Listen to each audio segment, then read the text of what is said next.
En ce moment, je parle beaucoup d'énergie et de fatigue parce que je le vois beaucoup en coaching et surtout c'est un sujet qui en ce moment me challenge parce que quand j'ai pas beaucoup dormi, j'ai eu une nouvelle qui m'a un peu drainée au niveau de mes émotions, qui m'a collé du stress et j'ai partagé dans les vidéos précédentes des clés pour te redonner un peu d'énergie. Et aujourd'hui, j'aimerais te dire un peu ce qui peut fonctionner pour te redonner de l'énergie et un peu comment retrouver du dynamisme dans ce que tu as à faire au quotidien. Quand tu dors mal, quand t'as pas d'énergie, quand tu te sens fatigué, pas motivé, j'avais tendance à penser en tout cas que je devais absolument dormir, me reposer. Et au final, j'étais bloquée dans un cercle vicieux où j'avais l'impression de ne jamais dormir assez, jamais être assez énergisée et d'être tout le temps fatiguée.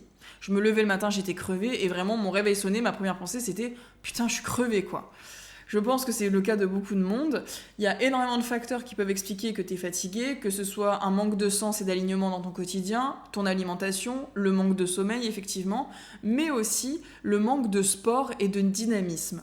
J'avais tendance à croire avant que si j'étais fatiguée, je devais absolument me reposer. C'est une croyance que ma mère m'a transmise en mode repose-toi si t'es fatigué, alors qu'en fait, en réalité, le fait de créer du mouvement, créer de l'énergie et marcher dehors, d'aller faire une séance de sport, ça me redonne instantanément de l'énergie. Et au début, je n'y croyais pas, j'étais mais non, je suis fatiguée, il faut que j'aille me reposer, il faut que j'aille me mettre dans mon canapé, dans mon lit, pour me recharger mes batteries. Pas du tout.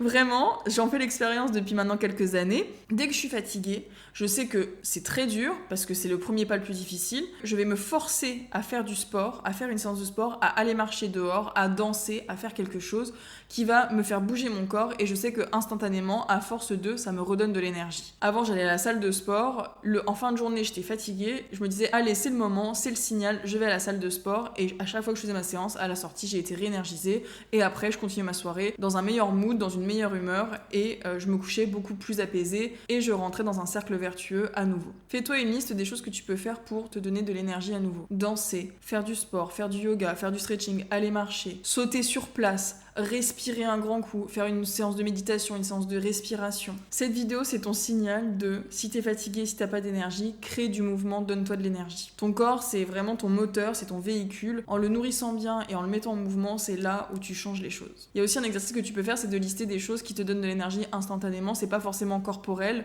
mais personnellement, je sais que mettre de la bonne musique, ça m'aide. Écrire, ça m'aide. Appeler quelqu'un, ça m'aide. Me dire que je vais tout casser, me faire des protocoles dans ma tête de visualisation où je suis en train de tout péter, où je me conditionne à la réussite, ça m'aide aussi. Écouter un podcast inspirant, ça m'aide. Donc il y a plein de choses que tu peux trouver pour te donner de l'énergie et te changer de mood dans ta journée. Tu es toujours à une action de changer ton mood de la journée. Dis-moi ce que tu mets en place dans ces cas-là et je te dis à demain dans la prochaine vidéo.